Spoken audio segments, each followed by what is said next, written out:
Okay, so you are able to see the screen? हाँ जी Yes, ma'am. ma'am. Okay so मैंने आपको जो table करवाई थी, अगर आपको वो टेबल याद है, तो उसके अंदर हमने 3 कॉलम बनाए थे। एक कॉलम था हमारा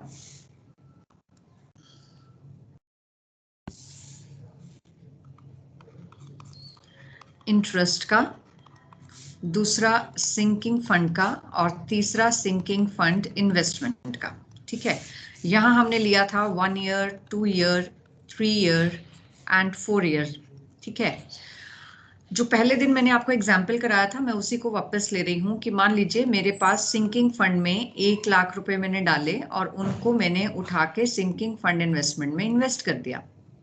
दूसरे साल मुझे उसके ऊपर 10% इंटरेस्ट मिला, 10,000। मैंने 10,000 को भी सिंकिंग फंड में डाला और इस साल की इंस्टॉलमेंट भी डाली। दोनों को इकट्ठा मैंने उठा के इन्वेस्ट कर दिया। तो मेरी टोटल इन्वेस्टमेंट अब तक की कितनी हो गई? 2,10,000। थर्ड ईयर में मेरे पास इंटरेस्ट आया 21,000। जिस इंटरेस्ट को उठा के मैंने फिर से सिंकिंग फंड में डाल दिया और इस साल की इंस्टॉलमेंट भी उठा के सिंकिंग फंड में डाली और फिर इन दोनों को उठा के मैंने इन्वेस्ट कर दिया। और जब इन दोनों को इन्वेस्ट किया तो मेरी टोटल इन्वेस्टमेंट जो है वो 3,31,000 हो गई। उसके बाद फोर्थ ईयर में मेरे पास 33,100 का इंटरेस्ट आया। इस इंटरेस्ट को मैंने सिंकिंग फंड में डाला और 1 लाख मैंने इंस्टॉलमेंट डाली, लेकिन मैंने इन्वेस्ट नहीं किया, रादर मैंने इन्वेस्टमेंट को सेल कर दिया। यही करवाई थी मैंने आपको टेबल। इसमें किसी को कोई प्रॉब्लम तो नहीं है? No ma'am. No, ma'am. Okay अब अगर मान लीजिए मैंने आपको स्टार्टिंग से कहा कि पहले साल से लेकर 4 साल तक एंट्रीज करिए, तो मैंने आपको बताया था आप ऐसे हॉरिजॉन्टली स्टार्ट कर देते हैं कि पहले सिंकिंग फंड में, फिर इन्वेस्टमेंट में, ऐसे ऐसे करके आप एंट्रीज करते हैं और इस तरह से करते हैं आप, तो अकाउंट बनाते हैं वर्टिकली। ठीक है, अब अगर मैं आपसे कहूं कि आपको सिर्फ और सिर्फ चौथे साल की एंट्रीज करनी है, तो आपका काम कम हो गया कि नहीं? कम हो गया। और इसके अंदर फिर मुझे आपको क्या देना पड़ेगा कि जो मेरा सिंकिंग फंड है उसका बैलेंस अब तक का कितना है। तो देखो 1 लाख पहले बैलेंस था, फिर मैंने 1,10,000 उसमें और डाला तो 2,10,000 हो गया, फिर उसमें मैंने 1,21,000 और डाले तो मेरा सिंकिंग फंड का बैलेंस यहाँ तक का 3,31,000 हो गया। तो मैं आपको क्वेश्चन स्टार्ट करने से पहले दे दूंगी कि सिंकिंग फंड का बैलेंस मेरा है 3,31,000 और मेरा सिंकिंग फंड का इन्वेस्टमेंट का बैलेंस भी उस डेट से पहले कितना है? 3,31,000। जनरली ये सेम ही होगा आपका। सिंकिंग फंड में जो बैलेंस होता है हम उसी को उठाकर इन्वेस्ट करते हैं, इसलिए ये दोनों हमारे सेम रहते हैं। बट इन केस ये डिफरेंट दिया हुआ है आपको क्वेश्चन में, तो आप इन्वेस्टमेंट में उतना ही लिखेंगे जितना फंड में है, क्योंकि हम फंड में जो है वही इन्वेस्ट करते हैं। ये दोनों अकाउंट में अलग कब हो सकते हैं? जब स्पेसिफिकली मेंशन किया हो सिंकिंग फंड इन्वेस्टमेंट के आगे एट कॉस्ट, कि उसकी कॉस्ट ही ये है, तो हम इसको अलग अलग लिख सकते हैं कि ये वैल्यू अलग है और ये वैल्यू अलग है। लेकिन otherwise in all the cases sinking fund का बैलेंस और सिंकिंग फंड इन्वेस्टमेंट का बैलेंस जो है वो सेम रहता है। तो आपने देखा यहाँ पे ये सेम है हमारा, इसकी वजह से ये सेम है। अब मैंने ये बैलेंस आपको दे दिया और आपसे कहा कि चौथे साल की एंट्रीज करिए, तो आप मुझे बताइए चौथे साल की पहली एंट्री किस चीज की होगी? इंटरेस्ट की मैम। इंटरेस्ट की। तो एंट्री क्या करें यहाँ पर? Bank account debit to interest on sinking fund investment. Okay, bank account debit to interest on sinking fund investment. उसके बाद इस इंटरेस्ट को मैंने किस में ट्रांसफर करना है? सिंकिंग फंड में। Sinking fund. एंट्री क्या हो जाएगी? Interest on sinking fund investment account debit to sinking fund. उसके बाद मैंने इस साल की इंस्टॉलमेंट डाली तो surplus account debit to sinking fund. अब देखिए आपको कुछ भी याद नहीं रखना पड़ रहा है कि मुझे इस टाइप के क्वेश्चन में क्या एंट्री करनी है, इस टाइप में क्या एंट्री करनी है। जब आपको कह दिया चौथे साल की एंट्री करनी है, आप यहाँ से देखिए कि हम क्या क्या कर रहे हैं, उसकी एंट्रीज कर दीजिए उठा के। उसके बाद आप सेल कर रहे हो, जब सेल करोगे तो एंट्री हो जाएगी bank account debit to sinking fund investment, और फिर उसके बाद हम डिवेंचर्स को रिडीम करने की एंट्रीज कर देंगे। तो ये प्रोसेस आपको समझ में आया? मैम एक बार एंट्री दोबारा बताना। अभी मैं क्वेश्चन करा रही हूँ, उसमें आपको एंट्री भी समझ में आएगी दोबारा से। एंट्रीज हमने वही की हैं जो हमने लास्ट क्वेश्चन में की थी, कि पहले हमने सबसे पहले क्या किया है, इंटरेस्ट रिसीव करने की एंट्री की है, उसके बाद इस इंटरेस्ट को सिंकिंग फंड में डाला है, फिर ये 1 लाख रुपीज सरप्लस से निकाल के सिंकिंग फंड में डाला, उसके बाद सेल कर दिया bank to sinking fund investment. अब आपको सिर्फ डिबेंचर्स को रिडीम करना है, तो debentures to holders and holders to bank, बस यही करना रह गया आपका। और उसके बाद सिंकिंग फंड का बैलेंस जो है that is to be transferred to general reserve. So let us see a question in this regard. I'm taking the 11th illustration from your book.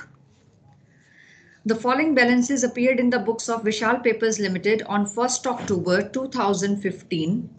12% debentures given है आपको, that is rupees 2 lakh. Sinking fund का balance given है rupees 1,50,000.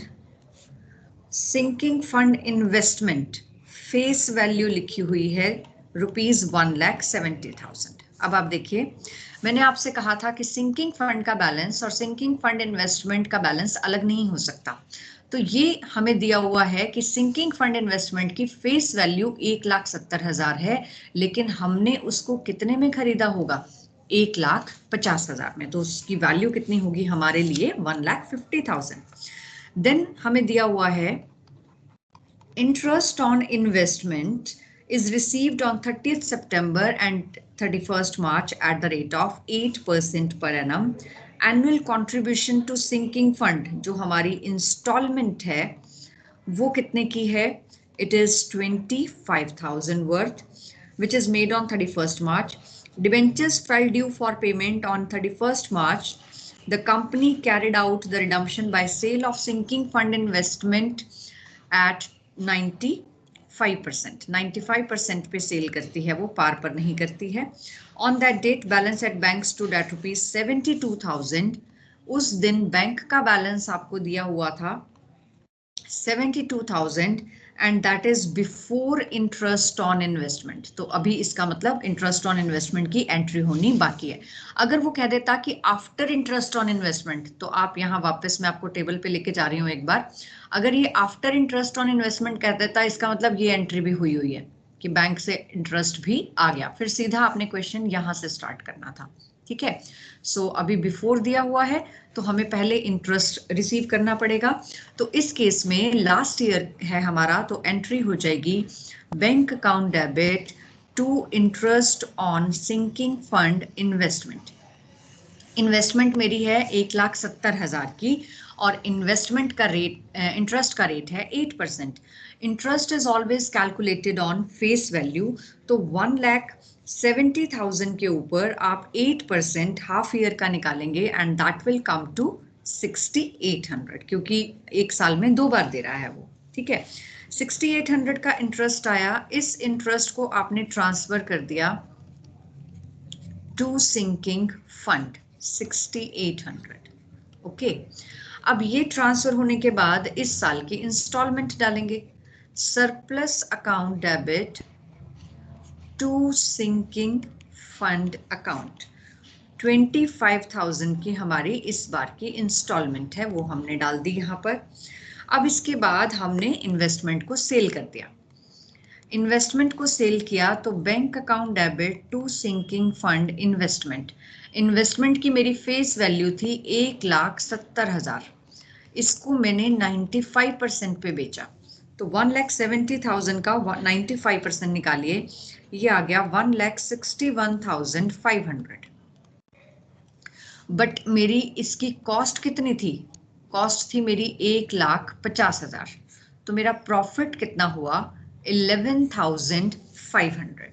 जो investment को बेचने से profit होता है वो हमारा कैपिटल रिजर्व में जाता है। पहले हमें इसको सिंकिंग फंड में ट्रांसफर करना पड़ेगा, वो अकाउंट बना के मैं आपको समझाऊंगी तो आपको ज्यादा समझ में आएगा। अभी के लिए एक बार हम लिखते हैं कि sinking fund investment account debit, हमने क्रेडिट कितने से करी है यहाँ पे 1,61,500 से, तो इसमें से मुझे 11,500 निकालना है टू सिंकिंग फंड। एक बार तो ये सिंकिंग फंड में जाएगा, इसके बाद हम इसको कैपिटल रिजर्व में ट्रांसफर करेंगे लास्ट एंट्री में। अभी हमने सारा ट्रीटमेंट कर लिया कि इंटरेस्ट रिसीव हो गया, इंटरेस्ट को फंड में डाल दिया, इस साल की इंस्टॉलमेंट डाल दी, इन्वेस्टमेंट को बेच दिया, और इन्वेस्टमेंट को बेचने के बाद डिबेंचर्स को रिडीम कर दीजिए। तो debentures account debit to debenture holders account, कितने के डिबेंचर्स थे हमारे 2 लाख के, और फिर उसके बाद इनको पेमेंट कर दीजिए। Debenture holders account debit to bank 2 lakh rupees.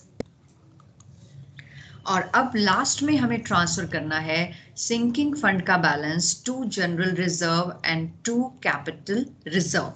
Total sinking fund का जो बैलेंस है उसमें से कितना यहाँ आएगा, कितना यहाँ, कितना यहाँ, ये मैं आपको यहाँ नहीं लिख के बता रही, मैं आपको पहले अकाउंट बना के दिखा रही हूँ, फिर मैं आपको बताऊंगी कि ये एंट्री में हम कितना अमाउंट डालेंगे। अब यही सेम क्वेश्चन है, मान लीजिए आपसे ये कहा गया कि एंट्रीज करनी ही नहीं, सीधा अकाउंट बनाइए, तो आपको एंट्रीज करने की जरूरत नहीं है। आप क्या करेंगे, आप सिंकिंग फंड का अकाउंट बनाएंगे।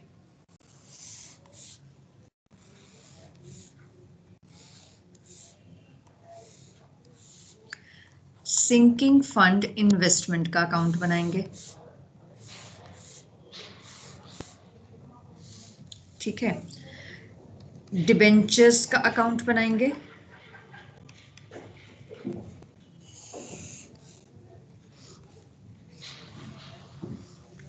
और एक आप बैंक अकाउंट बनाएंगे।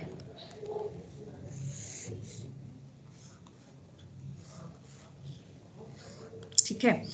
अब मैंने आपको बताया था क्वेश्चन में कि सिंकिंग फंड का बैलेंस दिया हुआ है बाय बैलेंस ब्रॉट डाउन 1,50,000। ध्यान से देखते जाइएगा, you will find it much easier. Sinking fund investment का बैलेंस दिया हुआ था आपको 1,70,000 की फेस वैल्यू, लेकिन आउटर में ये जाएगी 1.5 लाख, क्योंकि ये दोनों हमेशा बराबर होते हैं अनलेस अंटिल इसके आगे स्पेसिफिकली नहीं लिखा गया कि ये इसकी कॉस्ट है। ठीक है, ये हमने बैलेंस लिखा। डिबेंचर्स का बैलेंस मुझे दिया गया था बाय बैलेंस 2 लाख। इन्वेस्टमेंट का बैलेंस डेबिट होता है तो डेबिट में लिखा है, सिंकिंग फंड का बैलेंस क्रेडिट होता है तो क्रेडिट में लिखा है, डिबेंचर्स का बैलेंस क्रेडिट होता है तो क्रेडिट में लिखा है। इसके बाद मुझे बैंक का बैलेंस भी दिया हुआ था, that was 7,200 to balance brought down 72,000। ठीक है, अब आप देखिए आपने फर्स्ट एंट्री क्या की थी, bank account debit to interest on sinking fund investment 6,800। तो बैंक के अंदर आ जाएगा आपका to interest on sinking fund investment 6,800। अब ये इंटरेस्ट आपने ट्रांसफर किया हुआ है, क्या एंट्री की हुई है, interest on sinking fund investment to sinking fund. तो interest on sinking fund investment को ट्रांसफर कर दीजिए टू सिंकिंग फंड में, तो सिंकिंग फंड में आ जाएगा by interest on sinking fund investment 6,800। ठीक है, उसके बाद तीसरी आपने एंट्री कर रखी है surplus account debit to sinking fund, आपने इंस्टॉलमेंट डाली, तो इंस्टॉलमेंट डाल दीजिए बाय सरप्लस। कितने की इंस्टॉलमेंट थी, 25,000 की। उसके बाद आपने इन्वेस्टमेंट को बेच दिया, इन्वेस्टमेंट को बेचा तो यहां पर आप लिखेंगे बाय बैंक। कितने में बेचा था आपने, 1,61,500। जो प्रॉफिट हुआ वो मैंने ट्रांसफर कर दिया सिंकिंग फंड में 11,500। ये अकाउंट मेरा क्लोज हो गया 1,61,500। अब इस एंट्री की पोस्टिंग देखिए, sinking fund investment account debit to sinking fund 11,500, तो सिंकिंग फंड में आ जाएगा बाय सिंकिंग फंड इन्वेस्टमेंट 11,500। ठीक है, और इस एंट्री की पोस्टिंग बैंक में आ जाएगा टू सिंकिंग फंड इन्वेस्टमेंट 1,61,500। अब ये वाला अकाउंट मेरा क्लोज हो गया। अब मुझे सिंकिंग फंड को क्लोज करना है। सिंकिंग फंड में मेरे पास जो बैलेंस है, मैं इसको टोटल करूं तो मेरे पास ये टोटल आ रहा है 1,93,300, जिसमें से ये वाला जो बैलेंस है ये मेरा कैपिटल नेचर का है, क्योंकि ये इन्वेस्टमेंट को सेल करने पर आया है। तो इसको मैं ट्रांसफर करूंगी टू कैपिटल रिजर्व 11,500, और बाकी जो ये तीनों चीजें हैं, ये जो बैलेंस है ये मेरा आएगा टू जनरल रिजर्व में, दैट इज 1,81,800। अब स्टूडेंट्स इसमें कंफ्यूज क्या होते हैं जब सीधा अकाउंट करते हैं कि 11,500 की एंट्री सिंकिंग फंड के डेबिट में भी आ रही है और 11,500 की एंट्री सिंकिंग फंड के क्रेडिट में भी आ रही है। तो ये 11,500 पहले यहां से आया sinking fund investment to sinking fund में हमने ट्रांसफर किया। अब क्योंकि वो सिंकिंग फंड इन्वेस्टमेंट का प्रॉफिट या लॉस था, एक बार सिंकिंग फंड में जाना जरूरी था। उसके बाद इस सिंकिंग फंड में आने के बाद इसका क्या ट्रीटमेंट होना चाहिए था, ये जनरल रिजर्व में नहीं जा सकता क्योंकि ये कैपिटल नेचर का है, तो हमने इसको कैपिटल रिजर्व में ट्रांसफर किया और बाकी बचे हुए को जनरल रिजर्व में। तो जो एंट्री में हमारा रह गया था अमाउंट लिखना, वो हम लिखेंगे कि जनरल रिजर्व में हमारा यहाँ पर कितना गया, 1,81,800, कैपिटल रिजर्व में गया 11,500 और टोटल हमारा था 1,93,300। ठीक है, अब उसके बाद हमारा क्या रह गया, बैंक अकाउंट। बैंक अकाउंट में 72,000, 6,800 और 1,61,500 आया। हमने इन डिबेंचर्स को पे कर दिया, debentures account debit to holders लिख देते हैं हम और होल्डर्स को पेमेंट कर देते हैं। तो यहाँ तो होल्डर्स ही आएगा ना कि हमने 2 लाख के डिबेंचर्स पे कर दिए। और जो एंट्री हमने की debenture holders to bank, bank में आ जाएगा बाय डिबेंचर होल्डर्स 2 लाख, और जो बचेगा बैंक का वो बैलेंस निकाल देंगे, बाय बैलेंस कैरिड डाउन 40,300। हाँ जी बताइए, समझ में आया कि नहीं आया?